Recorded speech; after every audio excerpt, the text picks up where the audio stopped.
Kalau dilihat dari pemetaan sumber gol kita teman-teman, dengan asumsi Fratesi akan dilepas, berarti Inter harus banget mencari gelandang pengganti Fratesi yang haus gol. Karena gelandang-gelandang kita lainnya parah banget. Zielinski Barella cuma 2-3 gol. Lalu kemudian Taremi juga cuma menyumbang 3 gol di bawahnya Fratesi. Cerewetan ceking kita, nyerewetin apa aja.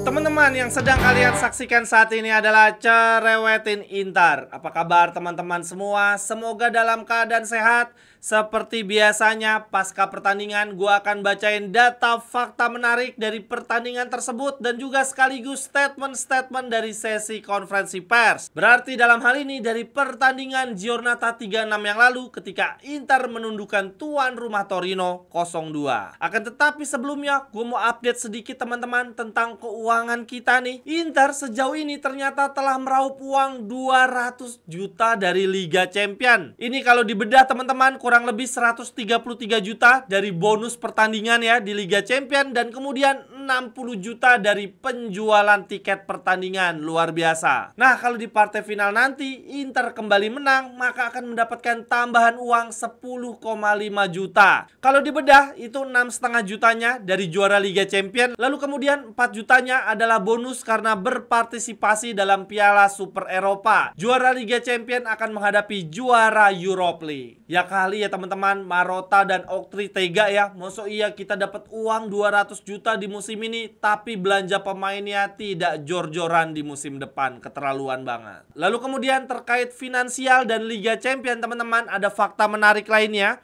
Diungkapkan oleh seorang agen basketbol nih yang juga pemerhati Serie A, yaitu Enea Trapani teman-teman. Dia bilang begini, dampak finansial untuk satu pertandingan Liga Champion saja sangat amat signifikan. Ini sebagai contohnya ya, studi kasusnya adalah pertandingan Inter melawan Barcelona di semifinal lalu. Dari pertandingan lawan Barca tersebut teman-teman, Inter mendapatkan uang 13,5 juta. Setelah dikurangi pajak dan lain-lain, pendapatan bersih Inter dari pertandingan leg kedua melawan Barcelona mencapai 10,5 juta. Luar biasa. Dan selain itu, Inter juga mendapatkan uang dari bonus karena mampu menyingkirkan Barca melaju ke partai final, yaitu sebesar 18 juta.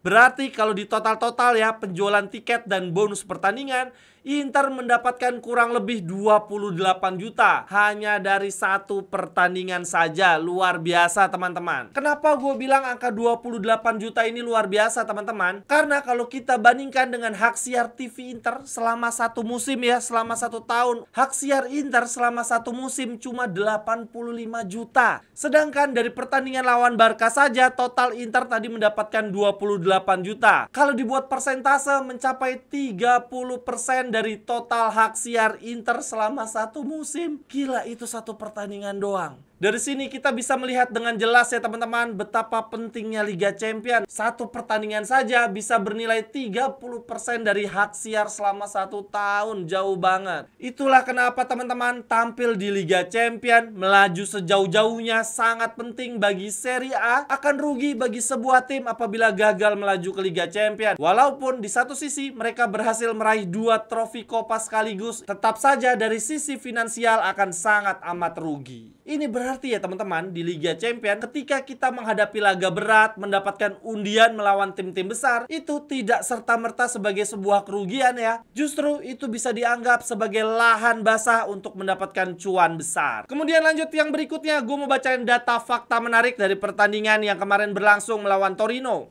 Yang pertama, dengan asis Bastoni ke Zielinski teman-teman, berarti total Bastoni di musim ini sudah membuat 5 asis. Di skuad Inter cuma ada 2 pemain yang membuat asis lebih banyak dibandingkan Bastoni, seorang center back teman-teman, yaitu Di Marco dan Barella. Di Marco 7 asis dan Barella 6 asis. Gila ya teman-teman, ini pemain tengah kita lainnya kemana coba? Masa iya lebih banyak asis Bastoni ya, yang merupakan seorang center back dan tidak pernah mengambil bola-bola mati seperti corner ya, yang bisa berujung asis. Lalu kemudian berikutnya untuk statistik pertandingan lawan Torino, ball possession Inter unggul tipis 57% teman-teman. Akan tetapi untuk jumlah shot Inter kalah dari Torino 16 shot teman-teman. Lalu kemudian umpan kunci Torino juga cukup banyak, 13 dibandingkan Inter 8. Nah, yang menarik expected goalnya, Torino ternyata tidak dikit-dikit banget nih, walaupun tidak mencetak gol. Expected goal mereka 1,47, lumayan banget. Ini berarti teman-teman, kalau dilihat dari expected goalnya ya,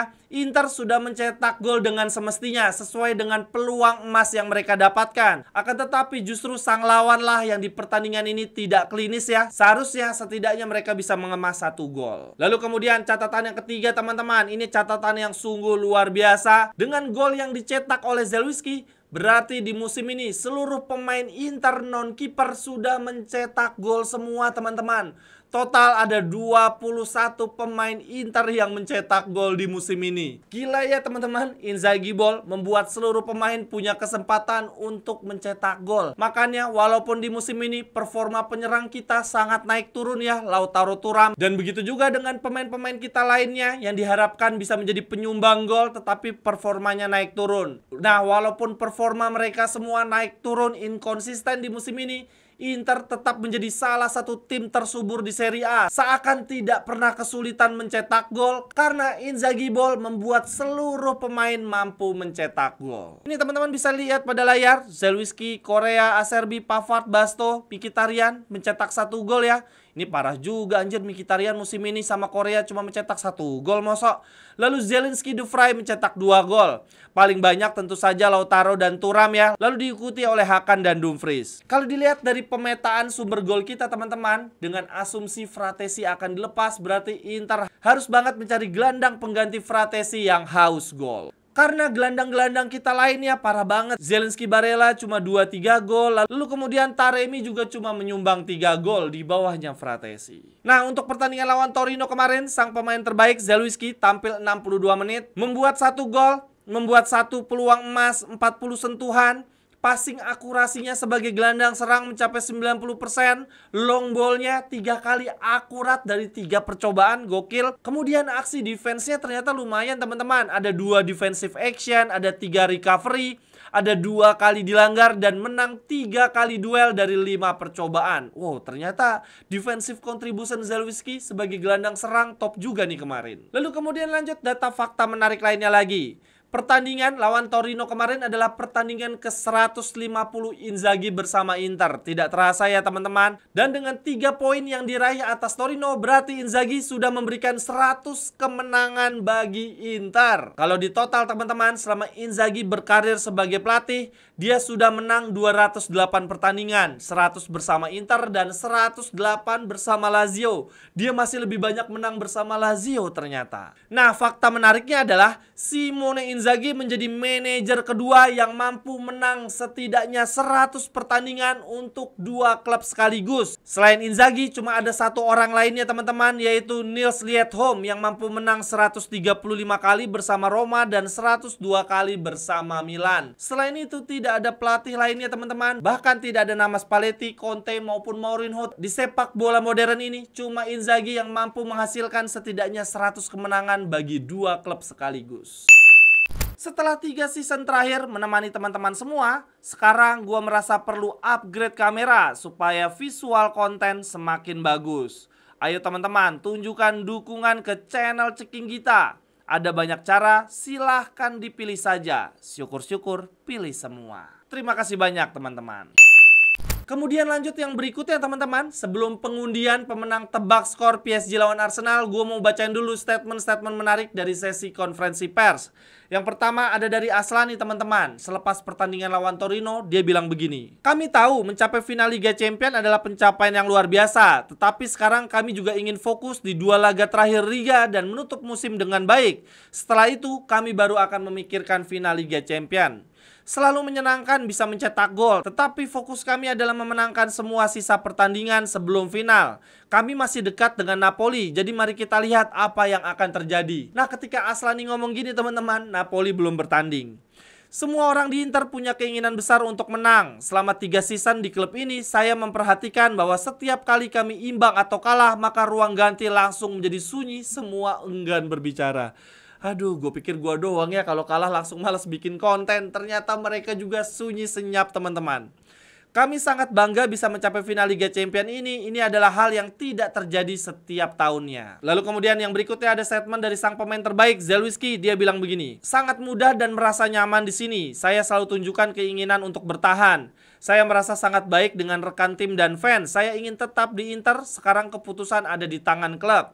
Senang sekali bisa mencetak gol penentu dan menang. Saya bahagia bisa membantu tim ini. Kami bermain sangat baik dan mengirimkan sinyal yang kuat kepada rival. Lalu kemudian jurnalisnya bertanya, Anda hari ini bermain di posisi yang tidak biasa sebagai gelandang serang. Apa pendapat Anda? Zelewski bilang begini, posisi saya hari ini juga mengejutkan saya, tapi seperti yang saya bilang kepada rekan-rekan, meski tidak mudah main di posisi manapun di tim ini, kualitas pemain lain akan sangat membantu saya di role yang baru. Lalu kemudian jurnalisnya bertanya, apa pendapat Anda bisa masuk ke 3 final dalam 4 musim terakhir? Ini maksudnya 3 finalnya Zelewski ya, bersama Roma 2 kali, bersama Inter 1 kali. Lalu Zelewski bilang begini, kerja keras akan selalu membuahkan hasil. Saya kalah 1 kali di final karena tidak adil dan menang 1 kali. Dan sekarang final ketiga saya di Munich akan menjadi yang terpenting dalam hidup saya sejauh ini. Oke deh teman-teman, yang berikutnya gue ingin mengundi pemenang tebak skor Inter lawan Barcelona, skor akhir 4-3. Untuk tebak skor ini disponsori oleh kawan kita Interisti dari Kalimantan Barat. Lalu kemudian giveaway yang kedua, tebak skor PSG versus Arsenal leg kedua yang disponsori oleh kawan kita Interisti dari Surabaya. Untuk yang pertama kita undi dulu Inter lawan Barca. Di luar dugaan teman-teman, ternyata ada juga loh yang nebak Inter menang 4-3. Kok bisa kepikiran ya?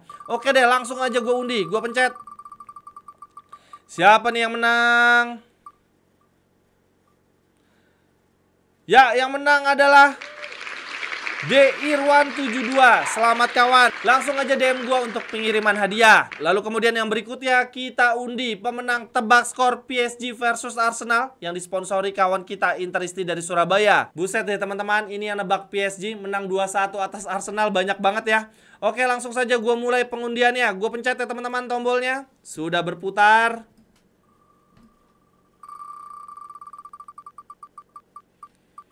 Ya, yang menang adalah Baria8945.